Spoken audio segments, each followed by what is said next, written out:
మైత్రి media సార్వత్రిక ఎన్నికల సమరం 2024 స్వాగతం.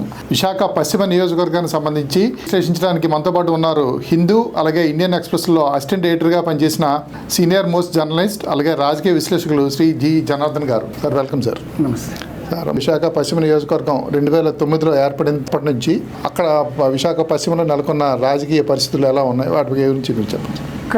విశాఖ పశ్చిమ నియోజకవర్గం ఒక మినీ ఇండియా అనొచ్చు, ఒక మినీ ఇండియా వైజాగ్లో. ఎందుకంటే అక్కడ అన్ని వర్గాల ప్రాంతాల నుండి వచ్చిన ప్రజలు, ఎందుకంటే అక్కడ ఉన్న ఇండస్ట్రియల్ ఏరియా కానీ షిప్ యార్డు తర్వాత పిఎస్యూస్ ఉండడం వల్ల ఎక్కువ భాగం మా నార్త్ ఇండియన్స్, తర్వాత కార్మిక వర్గాలు, అలాగే 100% అర్బన్ కాన్స్టిట్యున్సీ. వైజాగ్లో ఉన్న 100% urban constituency. At the same time అక్కడ కొన్ని స్లమ్ ఏరియాస్ కూడా ఉన్నాయి, అలాగే పాష్ బిల్డింగ్స్ కూడా ఉన్నాయి. అంటే ఇది కలగలిపి ఒక చిన్న మినీ ఇండియా లాగా ఉంటుంది. సో ఇది ఓటర్ల నాడి పెట్టడం మాత్రం అంత ఈజీ కాదు. ఆ కాన్స్టిట్యున్సీలో చాలా ప్రత్యేకత. అయితే 2009లో అంటే కాన్స్టిట్యున్సీస్ రీఆర్గనైజేషన్ తర్వాత, పునర్విభజన అయిన తర్వాత నియోజకవర్గాలు 2009లో పెందుర్తి నుంచి కొంత భాగం, తర్వాత సిటీ కాన్స్టిట్యున్సీ నుంచి కొంత భాగం కలిపి ఏర్పడింది. 2014లో రాష్ట్ర విభజన జరిగిన తర్వాత మొట్టమొదటి ఎన్నికల్లో తెలుగుదేశం అభ్యర్థి పివిజిఆర్ నాయుడు, అంటే పాపులర్గా గణబాబు అని పిలుస్తారు, ఆయన గెలవడం జరిగింది. ఆయనకి అప్పట్లో 56.6% ఓట్లు, అంటే అత్యధికంగా మెజారిటీ ఓట్లు శాతం వచ్చింది. అప్పుడు వైసీపీ అభ్యర్థిగా దాడి రత్నాకర్ గారు పోటీ చేయడం వచ్చింది, అది 36 వచ్చింది. 2014 నుంచి కూడా మనం విశ్లేషించుకుంటే వద్దాం సార్. అంటే ఎందుకంటే ఆంధ్రప్రదేశ్ రాష్ట్రం విభజన తర్వాత మొట్టమొదటిసారిగా జరిగిన ఎన్నికలు అండి అవి. అప్పుడు ఎలాంటి పరిస్థితులు ఉన్నాయి, ఆ పరిస్థితుల్లో తెలుగుదేశం పార్టీ గెలవడానికి ఏంటి రీజన్స్ ఉన్నాయి, అది వాటి గురించి కొంత విశ్లేషించండి. అంటే 2014 సంవత్సరం సంబంధించిన ఎన్నికలు. 2014లో ఏంటంటే మనకి రాష్ట్రం విడిపోయాక శేష ఆంధ్రప్రదేశ్కి జరిగిన మొదటి ఎన్నికలు.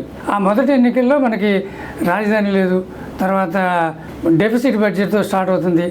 ఈ ప్రాధాన్యతలో జరిగిన ఎన్నికల్లో అక్కడ మనకి ఏంటంటే ఒక నాయకత్వం, సీనియర్ నాయకత్వం కావాలి అనే దగ్గర తెలుగుదేశంకి వైపు మొగ్గు చూపడం జరిగింది ప్రధానంగా. అయితే అంతకుముందు అయితే జగన్మోహన్ రెడ్డి గారు కూడా పాదయాత్ర ద్వారా చాలా విశేష ఆదరణ పొందిన ఈ పశ్చిమ నియోజకవర్గం వచ్చేసరికి మాత్రం ఎక్కువ శాతం ఆదరణ తెలుగుదేశానికి లభించింది. ప్రధాన కారణం ఏంటంటే అక్కడ నార్త్ ఇండియన్ ఓటర్స్ ఎక్కువ ఉన్నారు, అలాగే ఇండస్ట్రియల్ వర్కర్స్ ఎక్కువ మంది ఉన్నారు. మిగిలిన వర్గాలు కూడా వర్గాల్లో అంటే అప్పుడు ఉన్న మహిళా ఓటర్లు కూడా వివిధ కారణాల వల్ల, అంటే కొత్త రాష్ట్రానికి ఒక నాయకత్వం కావాలి, ముందుకు నడిపించాలి, ఈ రాష్ట్రానికి ముందుకు తీసుకెళ్లాలనే ఒక దాని మీద ఎలక్షన్ జరిగింది. అదే రాష్ట్ర వ్యాప్తంగా ఒకటే అప్పుడు జరగడం వల్ల అదే ట్రెండ్ మన పశ్చిమ నియోజకవర్గంలో కూడా జరిగింది. ఆ పశ్చిమ నియోజకవర్గంలో దాన్ని బట్టి అప్పుడున్న బీజేపీతో కలయిక ఉండడం వల్ల ఇది జనసేన పవన్ కళ్యాణ్ గారు కూడా అప్పుడే పోటీ చేయకుండా మద్దతు తెలిపారు. ఆ మద్దతు ఇవన్నీ కలిసి అంటే భారతీయ జనతా పార్టీతో కూటమిగా ఏర్పడడం వల్ల నా ఉత్తరాది ఓటర్లు ఎవరైతే ఉన్నారో కొంతవరకు తెలుగుదేశం పార్టీకి మొగ్గు చూపారంటారు. ఎక్కువ శాతం అదే వాళ్ళు ఎక్కువ ఎడ్యుకేటెడ్ ఓటర్స్, అంటే పరిణితి కలిగిన గ్రాడ్యుయేటెడ్ ఓటర్స్, వీళ్ళందరూ ఎక్కువ మంది తెలుగుదేశం అభ్యర్థికి అక్కడ ఓటు వేయడం జరిగింది. అందులో ఇక్కడ చెప్పాల్సిందంటే తెలుగుదేశం అభ్యర్థి గణబాబు కూడా ఆయన స్పోర్ట్స్ పర్సన్, ఆ తర్వాత ఏమో ప్రజల మధ్యలో అప్పుడు తిరిగేవాడు, ఆవిడ డెవలప్మెంట్ మీద ఫోకస్, ఈ అంశాలు కూడా అక్కడ ఆయన కలిసినాయి. వాళ్ళ ఫాదర్ తాలూకా లేగసీ, అప్పల నరసింహ గారి తాలూకా లేగసీ కూడా వాళ్ళకి కొద్దిగా పెందుర్తి కలిసిన ఏరియాలో అది కూడా అప్పట్లో ఆయనకి కలిసి వచ్చిన అంశం. ఇంకోటి ఏంటంటే రత్నాకర్ గారు అనకాపల్లి నుండి వచ్చారు. వైఎస్ఆర్ కాంగ్రెస్ పార్టీ నుంచి రత్నాకర్ గారిని అనకాపల్లి నుంచి తీసుకొచ్చి ఇక్కడ నిలబెట్టడంలో వైఎస్ఆర్ కాంగ్రెస్ పార్టీ వ్యూహం ఏమైంది ఉంటుందండి అప్పుడు? అంటే అప్పుడు ఏంటంటే రత్నాకర్ గారికి అంటే అనకాపల్లి అప్పుడు రాజకీయ సమీకరణాలు బట్టి ఆయన్ని అనకాపల్లిలో ఓటీకి బదులుగా ఇక్కడ మనకి పశ్చిమ నియోజకవర్గానికి తీసుకురావడం జరిగింది. ఆ పశ్చిమ నియోజకవర్గంలో రత్నాకర్ గారు కొత్తగా రావడం వల్ల ఆ కాన్స్టిట్యున్సీ అంటే కేవలం వైఎస్ఆర్సీ జగన్ యొక్క ఇమేజ్తోనే వాళ్ళు ముందుకు వెళ్ళడం జరిగింది. అది కాక 2014లో ఏదైతే వైఎస్ఆర్ కాంగ్రెస్ అప్పటికి ఇంకా పూర్తి స్థాయిలో ఎన్నికలకి సిద్ధం అదే అప్పుడు అయింది. అంటే పాదయాత్ర జరిగిన తర్వాత ఆ ఎన్నికలకి సిద్ధపడి పూర్తిగా ఆంధ్రప్రదేశ్ రాష్ట్రం అంతటి కూడా ఎన్నికలకి ఎదుర్కొన్న సందర్భం కూడా అదే. అది ఎందుకంటే అప్పుడు ఎన్నికలు అంటే రాష్ట్ర విభజన ప్రభావం ఓటర్ల మీద ఎక్కువగా ఉంది. ఆ 2014 ఒక ప్రత్యేక పరిస్థితుల్లో జరిగిన ఎన్నికలు. ఎందుకంటే అప్పుడే విడిపోయిన రాష్ట్రంలో ఎలా ఉంటుంది భవిష్యత్తు, ఆర్థిక లోటుతో మనం ప్రారంభించాం. ఈ ఆర్థిక లోటు అధిగమించాలి, ఇంకా అభివృద్ధికి పరంగా వెళ్ళాలి. ఇంకేంటంటే కొత్తగా ఇప్పుడు మన రాష్ట్రంలో అప్పుడు ఇండస్ట్రీస్ ఏమి లేవు. ఎందుకంటే ఎకనామిక్ హబ్ హైదరాబాద్ని మనం కోల్పోయింది. ఎందుకంటే ఎక్కువ ఆర్థిక వనరులు ఉన్న రాష్ట్రాన్ని అందరికీ అప్పుడు కంబైన్డ్ ఆంధ్రప్రదేశ్లో హైదరాబాదు కీలకం. అన్ని తాలూకా ప్రాంతాల్లో అక్కడ పెరగడం, అది ఒక ఎకనామిక్ హబ్గా తయారవ్వడం. అట్లాంటి ఎకనామిక్ హబ్ని మనం కోల్పోయాం. అట్లాంటి పరిస్థితుల్లో చాలా ఇండస్ట్రీస్ కూడా హైదరాబాద్ ఫార్మా కానీ తర్వాత రకరకాల ఇండస్ట్రీ పెద్ద పెద్ద మేజర్ ఇండస్ట్రీస్ అన్నీ హైదరాబాద్ చుట్టుపక్కలే ఉన్నాయి. ఈ మనకు వచ్చిన ఈ అవశేష ఆంధ్రప్రదేశ్లో మనకి ఎటువంటి ఇండస్ట్రీస్ లేకపోవడం, కేవలం వ్యవసాయ ఆధారిత ప్రాంతంగా మనకు ఉన్నది. కాబట్టి ఈ వ్యవసాయ ఆధారిత ప్రాంతంలో ఉద్యోగ కల్పన పెద్ద అంశం. ఆ ఉద్యోగ కల్పన ఎలా వస్తుంది, ఈ పరిశ్రమలు ఎలా వస్తాయి, ఈ భవిష్యత్తు ఎలా ఉంటుంది అనే పరిస్థితిలో అప్పుడు ఉన్న ఓటర్లు అధిక శాతం చంద్రబాబు నాయుడుకి మొగ్గు చూపడం వల్ల అదే ప్రభావం ఇక్కడ కూడా కనబడింది. దానికి ఈ మోడీ అంటే బీజేపీ ఎన్డీఏ సపోర్ట్తో ఉండటం వల్ల దానికి ఒక నమ్మకం ఏర్పడింది. ఆ నమ్మకం ద్వారా 2014లో టీడీపీ అభ్యర్థి అత్యధిక శాతం ఓట్లు రావడానికి అవకాశం 56.6% ఓట్లు ఆయనకు వచ్చాయి. 22% అనేది ఒక అసెంబ్లీ నియోజకవర్గం చాలా ఎక్కువ. సో ఇట్లాంటివి ఏంటంటే బేసిక్గా మనకి చెప్పేది ఏంటంటే మెజారిటీ ఓటర్స్ ఎవరు, వాళ్ళు ఎందుకు ఓటు వేశారు, ఆ పరిస్థితులు ఏంటి అంటే ఈ పరిస్థితులన్నీ ఎందుకు ఓటు వేసి 2014 అప్పుడే మనకు ఏర్పడిన రాష్ట్రం, మొదటి ఎలక్షన్, భవిష్యత్తు ఎలా ఉంటుందో తెలియదు. తెలంగాణ అయితే ఆల్రెడీ సర్ప్లస్ అంటే ఆర్థికంగా ఉన్న స్టేటు. మనకి ఎలా పరిశ్రమలు లేని రాష్ట్రం అంటే కేవలం వైజాగ్, ఈ మనకి ఉన్న ఈ పశ్చిమ నియోజకవర్గం, గాజువాకలోని పరవాడ, ఇవే మనకి ప్రాంతాలు ఎక్కువ ఉన్నాయి. మిగిలిన ప్రాంతాల్లో ఉన్న అవి ఇంత మేజర్ ఇండస్ట్రీస్ ఇక్కడ లేవు. జనార్దన్ గారు, ఇక్కడ మనం 2009లో ఎన్నికలు మీరు ఫస్ట్గా చెప్పినట్లయితే 2009లో విజయప్రసాద్ గారు పోటీ చేశారు. అంటే విజయప్రసాద్ గారిని కాకుండా రత్నాకర్ గారిని ఎందుకు తీసుకున్నారండి వైఎస్ఆర్ కాంగ్రెస్ పార్టీ? రత్న అంటే అక్కడ అనకాపల్లిలోని వాళ్ళ ఈక్వేషన్స్ వల్ల ఆల్రెడీ గెలిచిన ఎమ్మెల్యే ఉంటుండగా ఆ విజయప్రసాద్ కాకుండా రత్నాకర్ గారు తెలుగుదేశం జిల్లా అధ్యక్షుడిగా ఉండి అది వైఎస్ఆర్ కాంగ్రెస్ చేరారండి. అది కూడా కొంత మైనస్ అయ్యి ఉంటుంది అంటారా వైఎస్ఆర్ కాంగ్రెస్ పార్టీ? జిల్లా అంటే విశాఖ జిల్లాకి, అంతటి రూరల్ జిల్లాకి ఆయన ప్రెసిడెంట్గా ఉండి అందులోకి చేరాడు వైఎస్ఆర్ కాంగ్రెస్లో. ఆ వైఎస్ఆర్ కాంగ్రెస్లో చేరిన అప్పుడు అంటే ఎక్కడైనా పర్వాలేదు, ఆయనకి జిల్లా అంతా అంటే విజయప్రసాద్ గారిని కాకుండా రత్నాకర్ గారు రావడం కొంత మైనస్ అని అంటే మైనస్ అంటే అప్పుడున్న పరిస్థితులు. ఆల్రెడీ ఎమ్మెల్యే అతను విజయప్రసాద్ గారు 2009 ఎమ్మెల్యే. ఆ తర్వాత ఆయన కాకుండా రత్నాకర్ గారిని తీసుకొచ్చి పోటీ చేయడం కూడా వైఎస్ఆర్ కాంగ్రెస్ పార్టీ మైనస్ అనుకోవచ్చు. మైనస్ కాదు, యాక్చువల్గా ఏంటంటే విజయప్రసాద్ గారికి ఉన్న అప్పుడు పరిస్థితులు ఎలా ఉండేవో తెలియదు. కేవలం ఎందుకంటే 50% మించిన తర్వాత అభ్యర్థి ప్రభావం మార్చిన పెద్ద ప్రభావం చూపించదు. అంటే మీరు ఇందాక మాట్లాడుతూ కూడా విశాఖ పశ్చిమ నియోజకవర్గం ఒక మినీ ఇండియా అన్నారు. అంటే అవుటర్స్ ఎక్కువ, స్థానికంగా అంటే ఈక్వల్ ప్రపోర్షన్ ఉంటారు. అంటే కేవలం వాళ్ళు డిసైడింగ్ ఫ్యాక్టర్స్ కాదు. వాళ్ళు ఇక్కడ ఏంటంటే అక్కడ గవరాస్ ఉన్నారు, కాపులు ఉన్నారు, తర్వాత 10% షెడ్యూల్డ్ కులాల వాళ్ళు ఉన్నారు, 2% షెడ్యూల్డ్ ట్రైబ్స్ ఉన్నారు. అంటే వీళ్ళు అన్ని రకాల ప్రజలు ఉన్నారు. ఆంధ్రప్రదేశ్లో ఎన్నికలు మనం చూసుకుంటే సాధారణంగా కుల సమీకరణలు ఎక్కువగా ప్రభావం చూపిస్తుంటాయండి ఏ ఎలక్షన్స్. ఇక్కడ అలాంటిది ఏమైనా ఉందండి? మీకు చూస్తే 2009 నుంచి గవర సామాజిక వర్గానికి చెందిన అభ్యర్థులే గెలుస్తూ వచ్చినారు. అంటే 2009లో గెలిచిన మల్ల విజయప్రసాద్ కానీ, ఆ తర్వాత 2014-19లో గెలిచిన గణబాబు గారు కానీ గవర సామాజిక వర్గానికి చెందిన వాళ్ళకి ప్రత్యర్థులు కూడా గవర సామాజిక వర్గం. సో అది గౌర సామాజిక వర్గంకి ఎక్కువ ఎక్కువ మంది సంఖ్యాబలం ఉన్నది కాబట్టి అక్కడ గౌర సామాజిక వర్గానికి ఎక్కువ ప్రాధాన్యత అన్ని రాజకీయ పార్టీలు ఇస్తున్నాయి. అప్పుడు కాంగ్రెస్ ఇచ్చింది, తర్వాత వైఎస్ఆర్ కాంగ్రెస్, తర్వాత తెలుగుదేశం కూడా అదే వరవడి ఇప్పుడు కూడా అవుతుంది. 2014, 19లో కూడా అదే జరిగింది. ఇప్పుడు 2024 కూడా ఈ పోరు రెండు అదే సామాజిక వర్గానికి చెందిన ఇద్దరు నాయకుల మధ్య మళ్ళీ జరుగుతుంది. ఇక మనం 2014 తర్వాత మనం 2019 ఎన్నికలండి, రెండోసారి జరిగిన రెండో ఎన్నికలు రాష్ట్ర విభజన తర్వాత. ఇది కూడా ఒక ప్రత్యేక పరిస్థితుల మధ్యలో జరిగిందండి.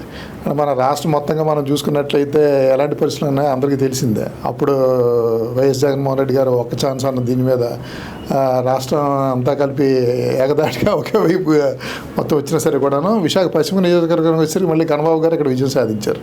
దీనికి ఎలాంటి పరిస్థితులు ఉన్నాయండి ఇక్కడ 2019కి వచ్చేసరికి? 2019 ఎలక్షన్ తీసుకుంటే రాష్ట్ర వ్యాప్తంగా ఒకే విధంగా ఎన్నికల ఫలితాలు వచ్చాయి.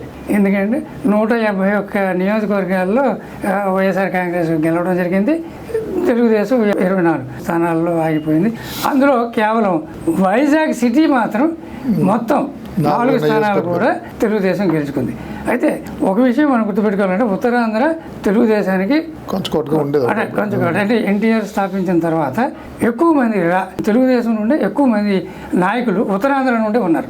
ఎక్కువైన బలమైన అంటే అప్పట్లో ఉన్న ఎర్రనాయుడు కానీ, ఇప్పుడు అయ్యన పాత్రుడు కానీ, తర్వాత అచ్చెన్నాయుడు కానీ, తర్వాత మన గౌతు శ్యామ సుందర్ శివాజీ కానీ, తర్వాత అశోక్ గజపతిరాజు గారు కానీ, ఇలాగే రకరకాల అందరూ సీనియర్ లీడర్స్ అందరూ తెలుగుదేశం ఉంటే అప్పుడు అంటే యంగ్ లీడర్స్ సీనియర్ లీడర్స్ అయ్యారు.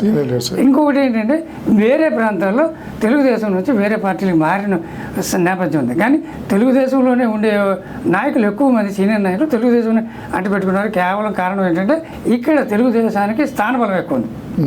ఆ స్థానబలం ప్రభావం వల్ల 2019లో వైజాగ్లో, ఎందుకంటే 2019కి ఎన్నికలకు వచ్చేసరికి 2014-16 మనకి ఉడుగుడు తుఫాన్ వచ్చింది. ఉడుగుడు తుఫాన్ వచ్చినప్పుడు ప్రత్యేకంగా చంద్రబాబు నాయుడు చేసిన చర్యల వల్ల వారం రోజుల్లోనే మన ఇది తేరుకొని మళ్ళీ యథాస్థితికి రావడం, ప్రధానమంత్రిని తీసుకురావడం, ఈ నేపథ్యం కొంత ప్రభావం, అంటే అది పూర్తి కాదు, అయితే ఆ ఉడుగుడు తాలూకా ప్రభావం, తర్వాత వైజాగ్కి ఇచ్చిన ప్రాముఖ్యత, ఈ నేపథ్యం, తర్వాత తెలుగుదేశానికి ఉన్న స్థానిక బలం. ఎందుకంటే ఎక్కువ మంది సీనియర్ లీడర్స్ వైజాగ్లో ఉండడం. గణబాబు గారు అప్పటికే 2 ఎలక్షన్ గెలిచారు. అదే తీసుకుంటే ఈస్ట్లో కూడా 3 ఎన్నికలు ఆయన గెలుచున్నారు.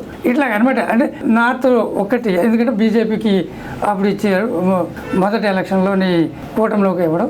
ఇట్లా అంటే ఆ కూటమిలో ఉన్న 2014 ఒక్క నార్త్లోనే కొంచెం టఫ్ ఫైట్ ఉండే, అక్కడ కూడా తెలుగుదేశం గెలిచింది. అంటే ఈ 4 గెలవడానికి ప్రధాన కారణం తెలుగుదేశానికి ఉన్న స్థానబలం. ఆ స్థానబలం వల్ల నేతలు, కార్యకర్తల బలం, కార్యకర్తలు, ప్రజల యొక్క సానుకూల దృక్పథం తెలుగుదేశం పట్ల ఉండడం, అది మిగిలిన ప్రాంతాల్లో ఉన్న అప్పుడు ఉన్న రాజకీయ పరిస్థితులు ఇక్కడ ప్రభావితం చేయలేదు. ఏదంటే జగన్మోహన్ రెడ్డి గారు ఒక్క ఛాన్స్ అని ఆయన చేసిన పాదయాత్ర కానీ, ఆయన ఇస్తున్న నవరత్నాల హామీ, 2019లో నవరత్నాల హామీ అనేది చాలా ప్రధాన అంశం. 2019లో గణబాబు గారు విజయం సాధించడం గౌరకంతరపాలెం దగ్గర అండర్ పాస్ నిర్మించడం కూడా ఒక కారణం అంటారు కదండి అప్పట్లో. అదే 2019 అది ఏంటంటే అంటే అదే 14 నుంచి 19 మధ్యలో నిర్మించడం వల్లే 19లో ఆయనకి కొంత సానుకూలత వచ్చింది. అంటే 2 అండర్ పాస్, ఒకటేమో రామూర్తి నాయుడుపేట దగ్గర, అక్కడేమో గోపాలపట్నం దగ్గర. అదే కాకుండా ఎన్ఏడి ఫ్లైఓవర్ రావడంలో కూడా కొంత ఆయన పాత్ర వహించారని. అదే కాకుండా మనకి ఎన్ఎస్టీఎల్ పక్కన బైపాస్ రోడ్ ఒకటి, ఆ రోడ్ లింక్ రోడ్ రావడం, అది ఆయన డెవలప్మెంట్ మీద ప్రధాన ఎజెండా. ఆ డెవలప్మెంట్ మీదే ఆయనకి సానుకూలించిన అంశం. 2019 ఎన్నికల్లో చూసుకున్నట్లయితే మళ్ళీ వైఎస్ఆర్ కాంగ్రెస్ పార్టీ మళ్ళీ అభ్యర్థిని మార్చింది ఇక్కడండి. అంటే రత్నాకర్ గారిని పక్కన పెట్టి మళ్ళీ విజయప్రసాద్ గారు పోటీ చేయడం జరిగిందండి. అంటే వైఎస్ఆర్ కాంగ్రెస్ పార్టీ ప్రతి ఎన్నికలుగా అభ్యర్థిని మార్చడం కూడా వారికి కొంత మైనస్ అనుకుంటారా? అంటే అభ్యర్థిని మార్చడం అంటే అక్కడ ఉన్న అభ్యర్థి యొక్క స్థానిక కారణాలు అంటారు. అంటే ఏ మేరకు అక్కడ మనకి ప్రభావితం చేయగలరు, అభ్యర్థి మారిస్తే ఎలా ఉంటుందనేది రకరకాల అది సర్వేలు కానీ విశ్లేషణలు చేసుకుని వాళ్ళు మార్చుంటారు. అదే అండి, ఆ నాయకత్వంలో ఆలోచనలో మార్పు ఎందుకు వచ్చింది అన్నది మీరు ఏమైనా విశ్లేషించగలరండి? అంటే 2014లో రత్నాకరణ గారిని నించొని పెట్టడం, తర్వాత 2019లోకి వచ్చి ఆయన మార్చి మళ్ళీ విజయప్రసాద్ గారిని తీసుకురావడం, ఆ నాయకత్వ ఆలోచనకి ఎందుకు మార్పు వచ్చింది? మీ దగ్గరలో ఏమైనా విశ్లేషణ ఉందా దీని మీద? అంటే విజయప్రసాద్ గారికి అంటే ఇవ్వాల్సి వచ్చింది. 2009లో ఆయన ఆల్రెడీ గెలిచారు, ఒకసారి ఎమ్మెల్యే గెలిచారు, ఆ తర్వాత ఓడిపోయినా ఇంకా ఆయన సీనియర్గా ఉండే ఇక్కడ గణబాబుని ఎదుర్కోగల సామర్థ్యం ఆయనకు ఉందని ఆయన తీసుకురావడం జరిగింది. అదే ఒక కారణం. ఎందుకంటే సీనియర్ నాయకుడిగా అప్పుడు విజయప్రసాద్ని తీసుకొచ్చి అదే సామాజిక వర్గంలో ఇవ్వాలి. అది అప్పుడు వాళ్ళిద్దరి మధ్యన ఉండే అంటే రత్నాకర విజయప్రసాద్ అంటే అక్కడ మూడో అభ్యర్థి లేకుండా చాయిస్ లేదు. అప్పుడు విజయప్రసాద్ గారిని తీసుకుని, ఎందుకంటే అప్పుడు రకరకాల కారణాలు ఉండేవి. ఒక సామాజిక వర్గం, ఒక వేరే ఆధారం అంటే ధనబలం, అంటే ఆర్థిక బలం. విజయప్రసాద్ గారు ఆర్థికంగా అయితే సరిపోతారన్న ఉద్దేశం కూడా అది అంటే రకరకాలు అంటే ఆ విధంగా ఆయన తీసుకురావడం జరిగింది. అయితే ఆ ఎన్నికల్లో కూడా 2019లో చెప్పిన కదా భిన్నంగా విశాఖ ఓటర్లు తీర్పిచ్చారు. అంటే 2014తో చూసుకున్నట్లయితే 2019కి వచ్చేసరికి గణబాబు గారి ఆధిక్యత ఏదైతే ఉందో 31,000 నుంచి దాదాపు 18,000 దీనికి 13,000 వరకు తగ్గించగలిగింది. ఆ ఓట్ షేర్ 6% తగ్గిపోయింది. ఆయనకు వచ్చిన ఓట్ షేర్ అంటే 56.6 వస్తే 50.9% వచ్చింది 2019. అయితే దీనికి కారణం ఒకటంటే అప్పుడు బీజేపీ జనసేన సపోర్ట్ ఉండే. ఈ ఎన్నికలకు వచ్చేసరికి జనసేన సిపిఐతో కలిసి వెళ్ళింది. సిపిఐ ఇక్కడ పోటీ చేసి సత్యనారాయణమూర్తి గారికి 6,000 ఓట్లు. సో ఈ 6,000 ఓట్లు ఇంచుమించు అంటే 4%లో 2-3% ఈ ఓట్లు ఇటు అటు ముందు వచ్చే ఓట్లు అటు వెళ్ళాయి, ఓట్ ట్రాన్స్ఫర్ అయింది. అంటే దానివల్ల కొంచెం ప్రభావం అయి ఉంటుంది. తర్వాత చెప్పిన కదా ఓటర్లు భిన్నంగా తీర్పిచ్చారు వైజాగ్ ఓటర్లు. సో వైజాగ్ ఓటర్లు ఆ భిన్నమైన తీర్పు చాలామంది రాజకీయ విశ్లేషకులు కూడా అందరిది ఎందుకు తీర్పు ఇక్కడ భిన్నంగా ఉంది, కేవలం అంటే అంత అంతర్లీనమైన సపోర్ట్ ఉందా? ఎందుకంటే ఏ సర్వేలో కూడా ఇది రాలేదు బయటికి. యాక్చువల్గా ఏంటంటే ఒక్కసారి అనేది అంత ప్రభావితం చేస్తుందని ఎవరు ఊహించలేదు. ఆ ఊహించలేదు ఎక్కువ 2019లో ఎలక్షన్లో ఆ ఒక్క ఛాన్స్, ఆయన మహాపాదయాత్ర ఇవన్నీ సానుకూలంగా వచ్చి రాష్ట్రం అంతా కొంతవరకు తగ్గించగలిగిందే కానీ విజయ అవకాశాలు వైపు అయితే తీసుకెళ్ళకపోయింది. విశాఖ మాటలు మాత్రం భిన్నంగా ఉన్నారు, ఎప్పుడూ భిన్నంగా ఉంటారు. ఆ భిన్నమైన తీర్పు ఉంటుంది. ఎక్కువ అయితే మనం చూస్తుంటే తెలుగుదేశంకి ఒక కొంచుకోటగా ఒకసారి ప్రసిద్ధి పొందింది. అయితే రాజశేఖర రెడ్డి టైంలో కొంచెం అనుకూలంగా ఉండేది. పరిశీలిస్తే ఈ ఓట్ల శాతం అంటే 2014, 2019లోని తెలుగుదేశంకి 50కి పైగా వచ్చినాయి. అంటే 2014లో బీజేపీ జనసేన మద్దతు ఉంది కాబట్టి అక్కడ 56% మనకు ఉంది. 2019కి వచ్చేసరికి విడివిడిగా పోటీ చేశారు, అప్పుడు 51% వచ్చింది. అంటే 5% తగ్గింది. అప్పుడు ఈ మన వైఎస్ఆర్ కాంగ్రెస్కి మాత్రం 35, 36 ఆ ప్రాంతంలోనే వాళ్ళు ఉన్నారు. మొదటి 2014లో దాడి రత్నాకర్ గారు పోటీ చేశారు, 2019లో విజయప్రసాద్ గారు మళ్ళీ పోటీ చేయడం జరిగింది. విశాఖ పశ్చిమ నియోజకవర్గాన్ని బాగా దగ్గరుండి చూసిన వ్యక్తిగా విశాఖ పశ్చిమ నియోజకవర్గంలో ఎలాంటి సమస్యలు ఎక్కువగా ఉండే? పశ్చిమ నియోజకవర్గానికి సంబంధించి అక్కడ చాలా ఎదుర్కొంటున్న సమస్యలు ఎక్కువ. ఈ ఏ నియోజకవర్గం అయినా ప్రధాన సమస్య సివిక్ కమ్యూనిటీస్కి చాలా, ఎందుకంటే యూజీడీ కానీ డ్రింకింగ్ వాటర్ కానీ ఇంకోటి పొల్యూషన్, ఎయిర్ వాటర్ పొల్యూషన్, ఇవి ప్రధాన సమస్యలు. అది ఇండస్ట్రియల్ మల్కాపురం ఆ ఏరియాలో ఉండడం ఎప్పటికప్పుడు వాళ్ళు కొన్ని ఏరియాల్లో ఇండస్ట్రియల్ పొల్యూషన్ వల్ల చాలా భయానకంగా ఉన్నారు. అంటే చాలా శాతం తగ్గినా సరే వాళ్ళు ఆ ఇండస్ట్రియల్ ఏరియాలో ఉండడం వల్ల వాళ్ళకి ఇండస్ట్రియల్ ఏరియా నుండి వచ్చే పొల్యూషన్ లెవెల్ తగ్గించాలి, అదొకటి ప్రధాన సమస్య వాళ్ళది. ఆ ఇండస్ట్రీస్ని పెట్టేటప్పుడు అక్కడ ఉన్న రెసిడెన్షియల్ ఏరియాస్ ఎప్పుడు లేవు. ఇప్పుడు ఏంటి, ఆ ఇండస్ట్రీస్ అన్నీ కూడా ప్రజల ఇది కాలనీలు ఇళ్ళ మధ్యలోకి వచ్చేసాయి, అక్కడ కాలనీలు వచ్చేసాయి. ఇప్పుడు ఏంటంటే ఇండస్ట్రీ వచ్చిన తర్వాత ఇవి వచ్చినవి. ఇప్పుడు సమస్య ఏంటంటే ఇండస్ట్రీది కాదు, ఈ ప్రజలు అక్కడికి వెళ్ళి అక్కడ నగరం వల్ల ఆ సమస్య ఏదైనా ఆ సమస్యను తీర్చాలి. ఎందుకంటే కొన్ని ప్రాంతాల్లో ఇప్పటికీ కొన్ని దగ్గరలో ఆ సమస్య ఒకటి ఉంది.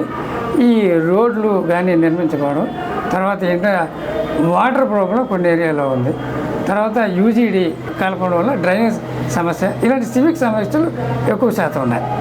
సెంట్రల్ గవర్నమెంట్ ఎంప్లాయీస్ ఉంటారు కదా, వాళ్ళకి పిఎస్సి హెల్త్ సెంటర్స్ ఇక్కడ శీలానగర్లో ఇప్పుడు పెట్టారు, కానీ అప్పుడు ఈఎస్ఐ హాస్పిటల్కి సౌకర్యాలు లేవు. ఆ హెల్త్ సౌకర్యాలు కొద్దిగా మెరుగుపరచాలి. ఇట్లాంటి బేసిక్ ఎమ్యూనిటీస్ కొద్దిగా ఇంప్రూవ్ చేయాలి. అంటే సిటీలో ఉన్న ఈ స్లమ్ ఏరియాస్లో వాళ్ళకి ఇళ్ళు కట్టించడం, పక్కా గృహాలను కట్టించడం, కొన్ని అంటే టిట్కో గృహాలు కట్టించారు, కానీ ఆ టిట్కో గృహాలు పూర్తి స్థాయిలో వాళ్ళకి బెనిఫిషరీస్కి అందుబాటు చేయగల ఆ డిమాండ్ ఇంకా ఇప్పటికీ ఉంది. ఆ టిట్కో పక్కా ఇళ్ళు నిర్మించేయాలని అంటే ఏదైతే ఉన్నారో. ఇక్కడ మైనారిటీ ఓట్ల ప్రాబ్లం ఏమైనా ఉంటుందండి? ఇక్కడ తక్కువ మైనారిటీ ఓటర్స్ కొంచెం ఉన్నది, కానీ అంత ప్రభావితం చేసే అంత స్థాయిలో ఉండదు. ఇక్కడ సామాజిక వర్గాలంటే ఇవి ప్రధానంగా అంటే కాపు, గవర వస్తారు, తర్వాత షెడ్యూల్ కులాలు, తర్వాత ప్రధానంగా అంటే వీళ్ళు కూడా ఎక్కువ మంది ఉంటారు. ఇండస్ట్రియల్ కార్మిక వర్కర్స్, కార్మికుల వర్గం, నార్త్ ఇండియన్స్. ఒక ఎన్నికని ఎక్కువగా ప్రభావితం చేసే సామాజిక వర్గం ఏదైనా ఉందంటే ఏం చెప్తారండి? ఒక సామాజిక వర్గంకి చేస్తుందని కాదు, కాకపోతే సంఖ్యాపరంగా గవర్ కమ్యూనిటీ ఎక్కువ మంది ఉంటారు కాబట్టి గవర్లకి ఎక్కువ గవర్ నాయకులు వాళ్ళకే ప్రాధాన్యత ఇస్తున్నారు కాబట్టి ఓట్లు కూడా డివైడ్ అయిపోతున్నారు. ఎందుకంటే ఇరు పార్టీ అభ్యర్థులు కూడా ఒకే సామాజిక వర్గం కాబట్టి మిగిలిన సామాజిక వర్గాలు ఎవరికి అనుకూలంగా ఉంటే వాళ్ళు విజయం సాధిస్తూ వస్తున్నారు.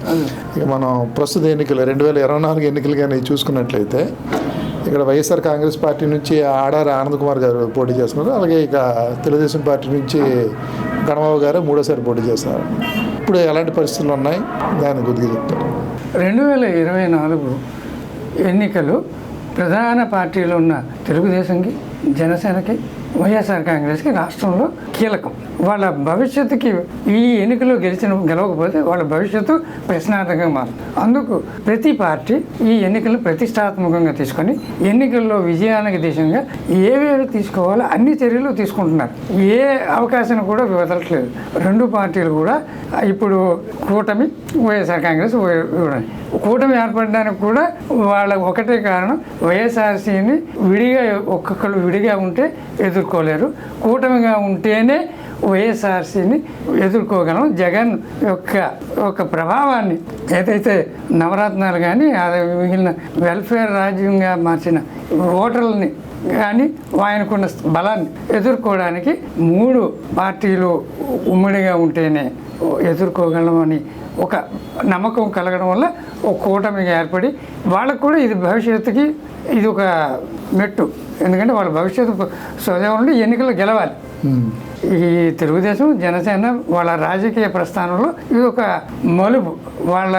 వీళ్ళ ఎన్నికలలో వచ్చే ఫలితాలు వాళ్ళ భవిష్యత్తుని ప్రభావితం చేస్తాయి. అందుకని వాళ్ళ ప్రధానంగా ప్రత్యేకంగా ప్రతి కాన్స్టిట్యున్సీని, అంటే ఒక కాన్స్టిట్యున్సీ కాదు, ప్రతి కాన్స్టిట్యున్సీని, అలాగే పశ్చిమ కాన్స్టిట్యున్సీలో కూడా వాళ్ళు ప్రత్యేక శ్రద్ధ తీసుకొని ప్రత్యేకంగా వాళ్ళ యొక్క ప్రణాళిక రూపొందించుకుంటున్నారు. అదే ఇప్పుడు మన అభ్యర్థులను కూడా మనం పరిశీలించినట్లయితే వైఎస్ఆర్ కాంగ్రెస్ పార్టీ మళ్ళీ ఇక్కడ అభ్యర్థులు మార్చింది. ఈసారి ఆడారి ఆనంద్ కుమార్ గారిని, విశాఖ డైరీ మెయిన్ డైరెక్టర్ అయిన ఆడారి ఆనంద్ కుమార్ గారిని అభ్యర్థిగా ఎన్నిక చేసింది. అలాగే తెలుగుదేశం పార్టీ గణబాబు గారికి మళ్ళీ ఇచ్చిందండి. వీరిద్దరి మధ్య పోటీ ఎలా ఉండబోతుంది? అంటే ఒక విధంగా ఈ పోటీ చాలా రసవత్తరంగా ఉంటుంది. ఎందుకంటే ఆడారి ఆనంద్ కుమార్ గారు 3 సంవత్సరాల నుండి ఈ నియోజకవర్గంలో ఉండి అన్ని వర్గాల వాళ్ళని కొలుసుకుంటూ వస్తూ ఆయన ఒక ప్లాట్ఫామ్ క్రియేట్ చేసుకున్నారు. పశ్చిమ నియోజకవర్గం బేస్ చేసుకుంటూ ఆయన వివిధ కార్యక్రమాలు ఆర్గనైజ్ చేసుకుంటూ, అంటే ఆయన 24 ఎన్నికల ప్రణాళికలో భాగంగానే పశ్చిమలో ఇవన్నీ చేసుకుంటూ వచ్చారు. అదే సందర్భంగా గణబాబు సీనియర్, ఈ లాంగ్ స్టాండింగ్ ఎమ్మెల్యే గణబాబు గారు. అది అక్కడ రెండు ఉంటాయి, ప్లస్ ఉంటుంది, మైనస్ ఉంటుంది.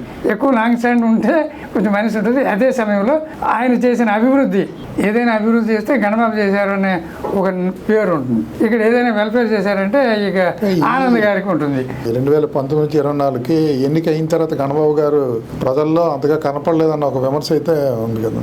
అంటే విమర్శ అంటే అది వ్యక్తిగత విమర్శలు ఎక్కువ ఉంటాయి ఇందులో.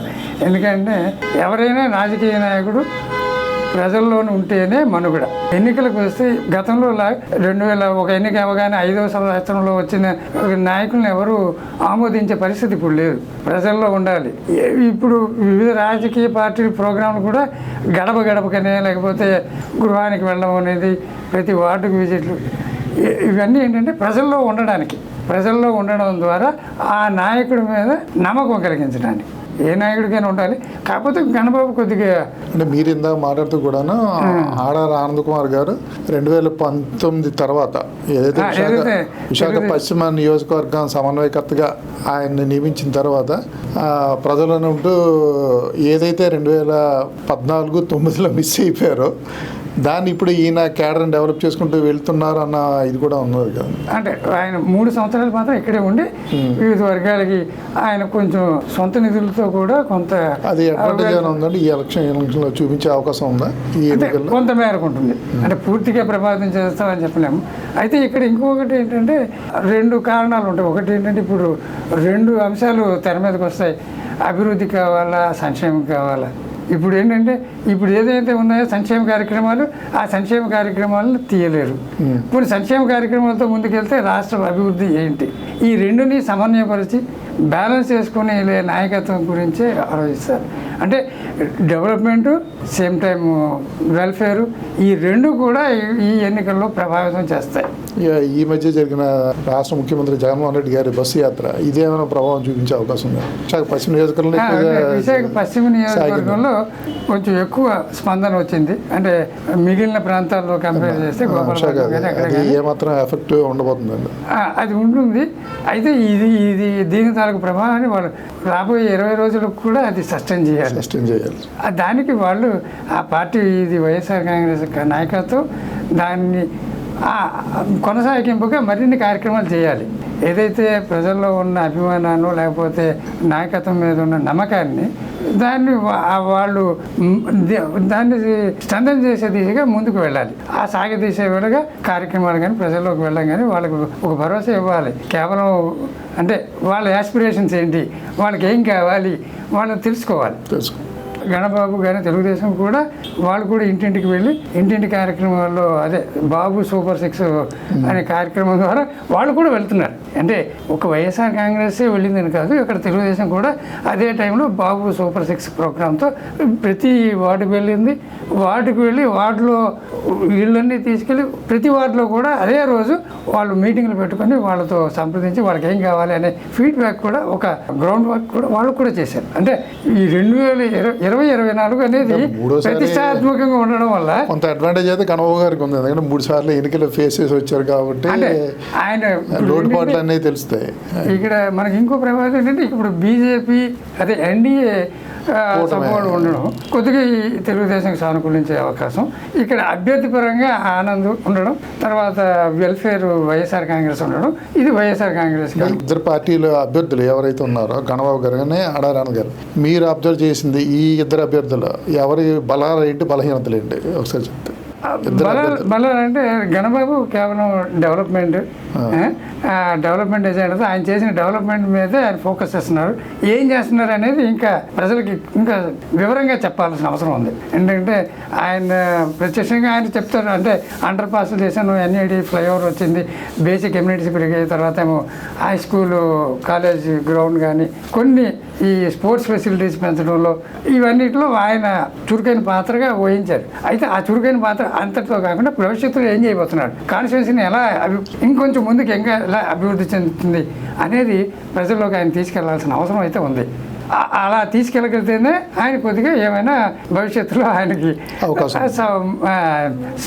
సానుకూల స్పందన వచ్చే అవకాశం ఉంటుంది. అదే ఆనంద్ గారు 3 సంవత్సరాల నుంచి చేస్తున్నారు. ఆయన కేవలం సంక్షేమం మీద ఆధారపడి ఉన్నారు.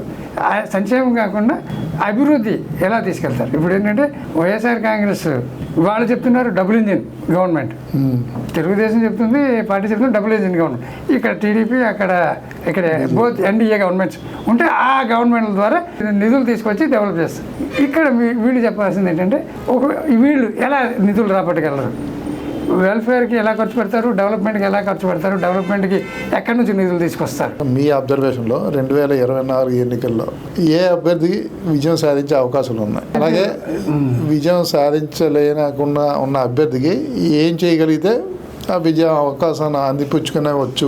అంటే ఇప్పుడు అభ్యర్థులు ఇద్దరికి సమాన అవకాశాలు ఉన్నాయి ఇప్పటివరకు అయితే. ఎందుకంటే ఈయన 3 yearsగా ఇక్కడే ఉండి ఈయనకి ఒక లీగసీ ఉంది. ఆనంద్ గారికి కూడా వాళ్ళ ఫాదర్ లీగసీ, ఆ తర్వాత ఏమో ఎస్టాబ్లిష్డ్ అండ్ ఆర్థికంగా కూడా బాగా, అంటే ఆయన కూడా ఇక్కడే ఉండి చేస్తున్నారు. అయితే ఆయన కూడా ఇప్పుడు కొంచెం ప్రజలలోకి వెళ్ళట్లేదు అనేది, అంటే కేవలం ఆర్థిక సంక్షేమం మీదే ఆధారపడితే కాదు కదా, ఆయన కూడా ఎలా అభివృద్ధి చేస్తారు అనేది ప్రజలకు భరోసా ఈ 20 రోజుల్లో కూడా వాళ్ళు స్పష్టంగా వాళ్ళ యొక్క నియోజకవర్గ ఓటర్లకు చెప్పాల్సిన బాధ్యత వాళ్ళకు ఉంది. ఇది సంక్షేమం అభివృద్ధి రెండు కలుపుకొని చేయగలిగితే ఆ నమ్మకం, ఎందుకంటే అది ప్రత్యేకమైన చెప్పాను కదా కాన్స్టిట్యూన్సీ, అందరూ ఉన్నారు, అన్ని వర్గాలు ఉన్నారు, అన్ని వర్గాలని సంతృప్తి పరచాలంటే వాళ్ళ ఒక్క ఆయుధమే సరిపోదు, సకల ఆయుధాలు ఉండాలి. ఆ ఆయుధాలతో సమకూర్చి వెళ్తేనే వాళ్ళకి. అదే పరిస్థితిలో గణబాబు గారు కూడా ఆయన చేసిన అభివృద్ధి చెప్పుకుంటాడు, చేసిన అభివృద్ధితో పాటు చేయబోయే అభివృద్ధి, అదేవిధంగా ఈ అభివృద్ధి సంక్షేమాన్ని ఎలాగ అందజేస్తారు, వాళ్ళకి భరోసా కలిగించాలి. ఇప్పుడు ఏంటంటే కొంతవరకు రాష్ట్రంలో నెలకొన్న ఇతర పరిస్థితులు కూడా కొంతవరకు ప్రభావం చూపిస్తాయి కదండి. రాష్ట్ర పరిస్థితులు ఇప్పుడు ఎక్కడలాగా ఉండవు. ఎందుకంటే ఇప్పుడు మనం తీసుకున్నాం అనుకోండి, ఇండస్ట్రియల్ వర్కర్స్ కానీ, తర్వాత ఏమో నార్త్ ఇండియన్స్ కానీ, వీళ్ళ మీద ప్రభావం ఈ స్థానిక పరిస్థితులు ఎక్కువ వాళ్ళ మీద ప్రభావం ఉండవు, వాళ్ళ మీద ప్రభావం. ఆ తర్వాత ఇంకోటి ఏంటంటే మనకి ప్రత్యేక పరిస్థితి ఆంధ్రప్రదేశ్ అసెంబ్లీకి పార్లమెంట్కి ఒకేసారి జరుగుతున్నాయి. సో దేని ప్రభావం దేని మీద ఉంటుంది అనేది కేంద్రం తాలూకా పరిస్థితులు ఇక్కడ ఉండకపోవచ్చు, ఒకవేళ ఉంటే ఏ మేరకు ఉంటాయి అది కూడా కొంచెం ప్రభావం చూపించే అవకాశం ఉంటుంది. ఆ తర్వాత ఏంటంటే కూటమి ఓట్ ట్రాన్స్ఫర్ అనేది చాలా ఇంపార్టెంట్. ఎక్కడెక్కడ వీళ్ళు షేర్స్ చేసుకున్నారు ఆ ఓట్లు వీళ్ళకి ట్రాన్స్ఫర్ అయితేనే వాళ్ళు అనుకున్న ఫలితాలు వస్తాయి. ఆ ఓట్ ట్రాన్స్ఫర్ ఎంత మేరకు చేయగలరు, దానికోసం వీళ్ళు ఏం చేస్తున్నారు, ఆర్గనైజేషన్లుగా ఎలా చేసుకెళ్ళిన గ్రాస్ రూట్ లెవెల్ వరకు. ఎందుకంటే నాయకత్వం నిర్ణయం తీసుకుంది, కానీ అమలు చేయాల్సింది క్షేత్రస్థాయిలో ఉన్న కార్యకర్తలు. సో ఆ కార్యకర్తలను ఎలా తీసుకెళ్తారు, ఇవి చాలా రకాలు ఉన్నాయి. సో మీ అబ్జర్వేషన్లో ఇద్దరికి అవకాశాలు ఈక్వల్గా ఉన్నాయంటారు? ఇద్దరికి అవకాశాలు ఎక్కువ ఉన్నాయి. అయితే ఎవరు అవకాశాన్ని మలుచుకుంటారో వాళ్ళకి అవకాశాలు ఎక్కువ ఉంటాయి. Okay, thank you Janardhan. Visakha పశ్చిమ నియోజకవర్గానికి సంబంధించి సీనియర్ జర్నలిస్ట్ అలాగే రాజకీయ విశ్లేషకులు జి జనార్దన్ గారి విశ్లేషణ ఇది. నమస్కారం.